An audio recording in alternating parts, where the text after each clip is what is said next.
Good morning. Today I thought we would take a look at the craft kit that I get from Tonic Studios every month. This one is craft kit, I believe 52. It is the Country Apron craft kit from Tonic Studios.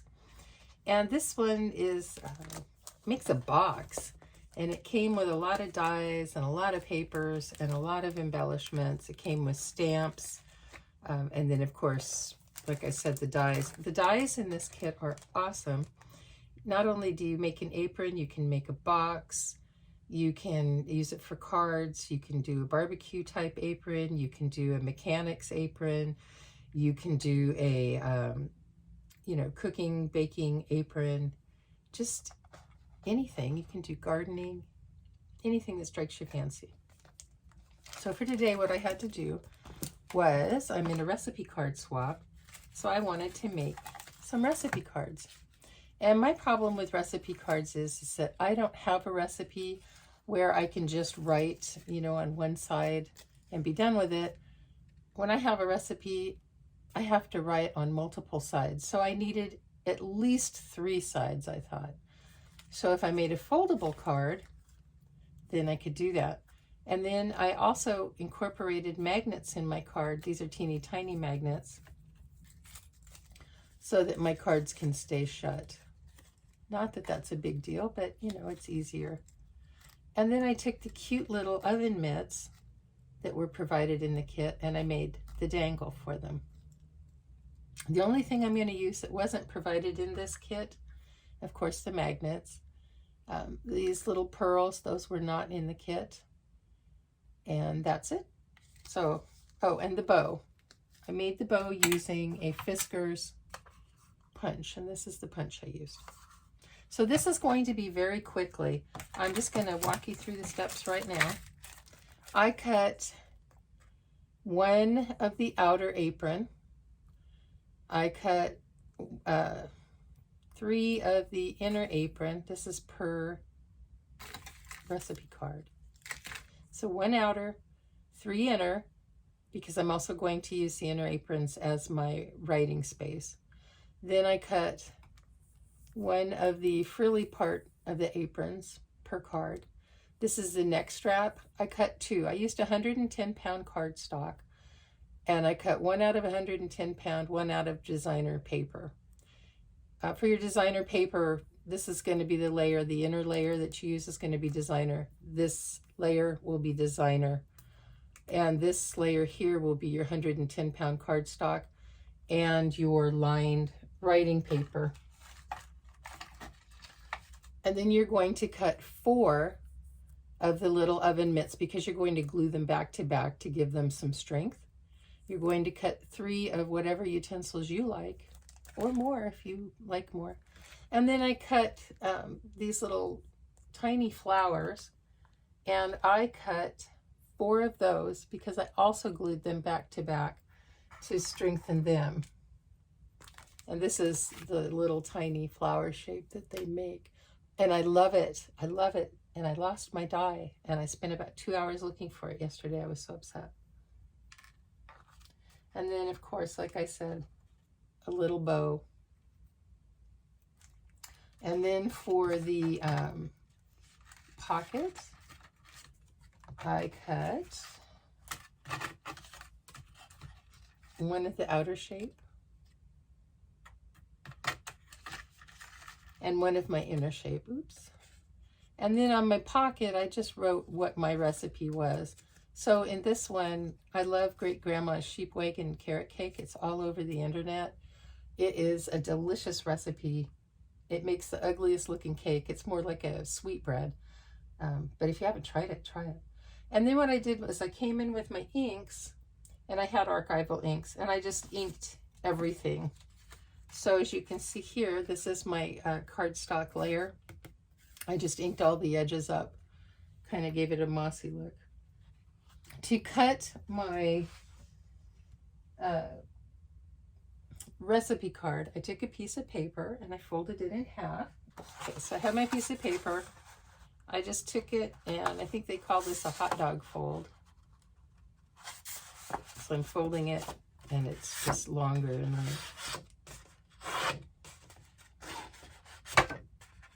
putting score lines in with my fingernail, I suggest you use your bone folder.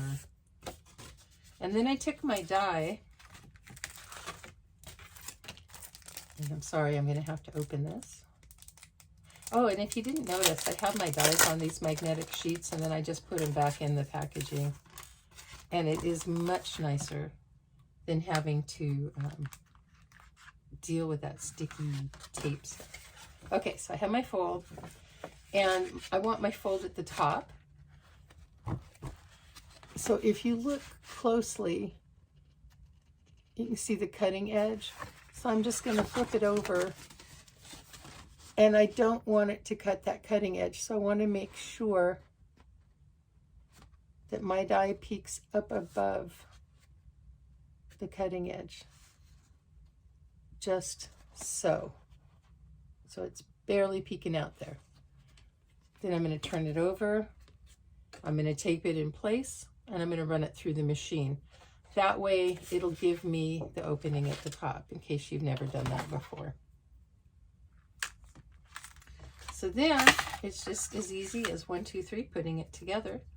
I'm going to take my base piece. I'm going to glue on my designer liner piece. I don't know what you call it, layering piece. Then I'm going to take my middle layering piece. I'm going to glue that on. I'm going to take my pocket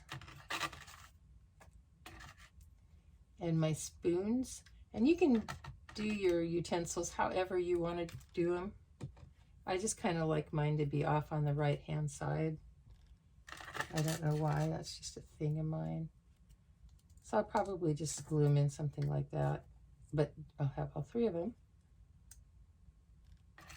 I'll glue my bow at the side.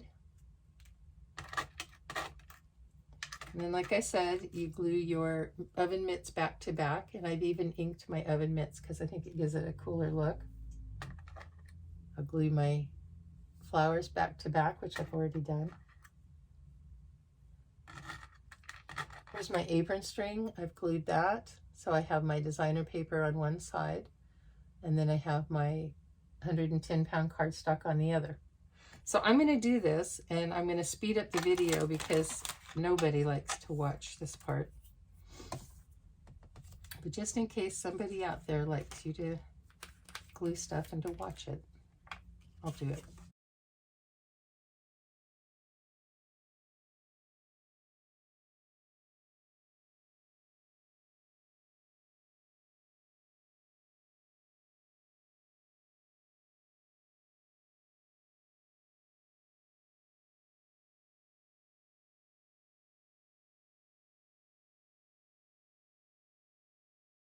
What I'm doing right now is I'm just kind of waiting for this to tack up a little bit. And I'm going to glue it down.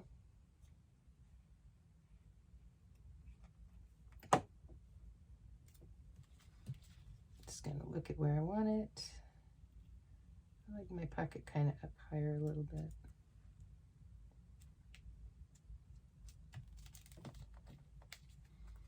Just going to glue that in place. And then these little flowers, they do pose a little bit of a problem because, as you notice, there is holes, or there are holes on the top of the apron, and those are for you to run ribbon through, and it looks very nice with ribbon. But because mine's a top opening card, I didn't want that. So I'm going to glue my neck of my apron and try not to get glue in those holes because I don't want it to, you know, adhere to the holes. So I'm just putting glue a little bit on the flower petals that go on the inside portion. And then I've got some glue going up the neck, just a tiny, tiny bit. And I'm going to put these flowers right over the holes. And they're going to slide around a little bit because they do. You just kind of have to adjust them. Just like this. And then you might want to give it a little press in place. Always open up your card to make sure that no glue has seeped through. and I'm lucky no glue has. Then I'm going to put my bow in place. You can put your bow wherever you want. You know, maybe you want your bow up high. I don't. But maybe you like that. So you could put your bow there. I like my bow on the pocket. I don't know why, but I just do. So I'm going to put it right there on the pocket. Kind of press it in place a little bit. It'll probably flatten in the mailing, which makes me sad, but that's okay. For my recipe, it is super important that when you write your recipe, you have one going upside down and one going right side up. So I have written my ingredients on the top part, and I have written my directions on the bottom part. That's just how this one worked out well. And I'm going to open up my recipe card. And then remember, I have two little magnets I have to deal with. I used teeny tiny magnets for the other two I made. I think for this one I'll use my bigger magnets, just so you can see.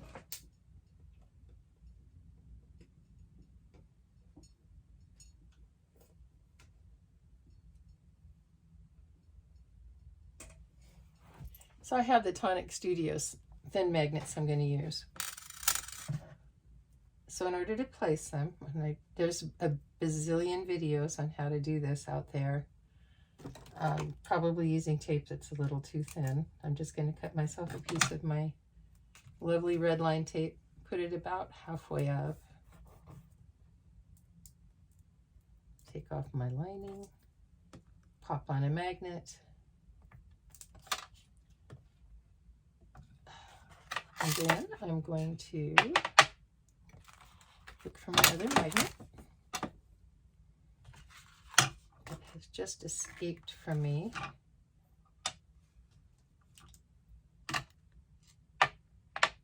Okay, rather than waste time looking for him, I'll get another one. Okay, I found my magnet. So I'm just going to take another piece of my red line tape, cut it off. I'm going to flip it upside down so that the sticky is up. I'm going to take this magnet that I found. I'm going to lay my sticky tape, sticky side up on top of the other magnet. And I'm going to let these two magnets grab together like that. Oh dear, I'm shedding. This is terribly embarrassing. Okay, just like that. I'm going to take my top over, and I'm going to press it down because I need that sticky to hold that magnet in place, so I can open it. And I open it, and I find out that that magnet that ran away from me actually wanted to be with its partner so bad that it just flipped on top. Okay, so now I'm going to remove this red line tape.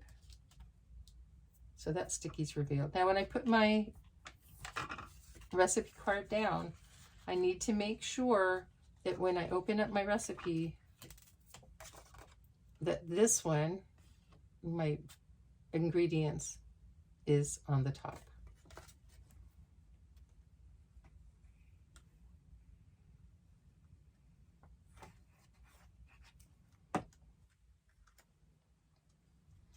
And I'm just going to glue this in place. I'm going to take my next one with my directions. It's going to be oriented this way, the proper way. Stick some glue on that. And the paper that I used to cut the layering piece for the recipe card, this piece, it's just actually a piece of journaling paper that I had laying around up here. It goes in my planner. I thought, oh my gosh, it would work perfectly. And it did. Okay, so this is my card with its magnetic opening. And then the fun part, I'm just going to put my centers for my flowers. And I just used a drop of glue on each. Gonna drop on my pearls. And they're yellow pearls. They're really kind of pretty. I don't think they show up very well on the camera though.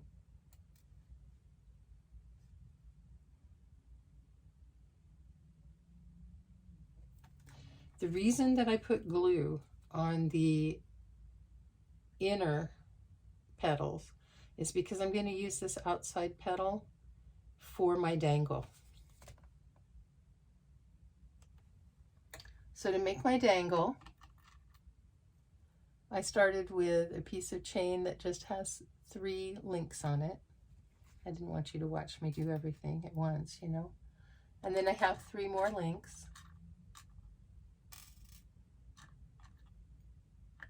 Every time you open these, they get a little bit weaker, which is why I do it this way with kind of extra steps involved.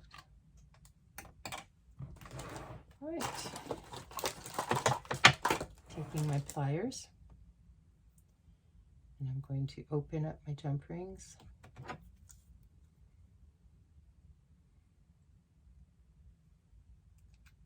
I'm not the best jump ring opener. I probably used the wrong tools. So I'm going to grab it, twist it, and then I'm just going to take my little oven mitt and I'm going to thread it through my jump ring. I'm going to have to open my jump ring a little bit more, I think. There we go. Thread it through the jump ring. And then I'm going to take it and I'm going to thread it through one of my little loops, not the center loop. I'm going to attach this, close it up. That's what I have so far. Next, I'm going to take another one. I'm going to open it up.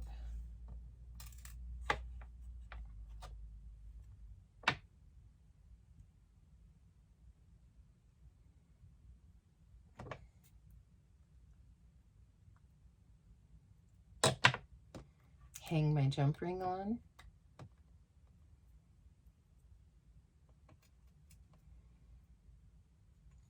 And this one, I want to hang, oh goodness, where did I like that the best? Yeah, I think I'm going to hang it on the very top loop here. Close it up.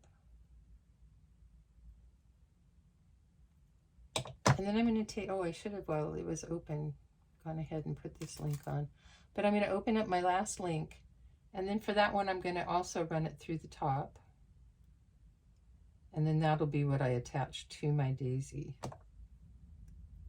So I'm going to open it. Gosh, if anybody knows what tools I should be using for this, let me know. Let me know in the comments below, because like I said, I'm not the best jump ring opener. Okay. Just inserting this up to the top link, but my ring wasn't open far enough. Must open my ring further. Okay, here we go. Through my top link again. So now I have my dangle made, and now I'm just going to put it right through my daisy petal and hope I do not drop everything. I did. Great job. And I'm just going to close my jump ring.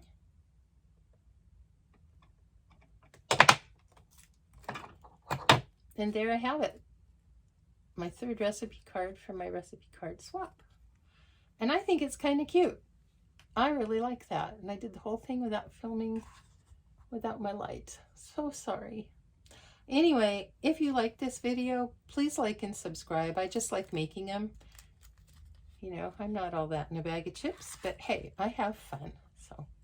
So here's my first one. Not my first one, but here's one. Here's another one.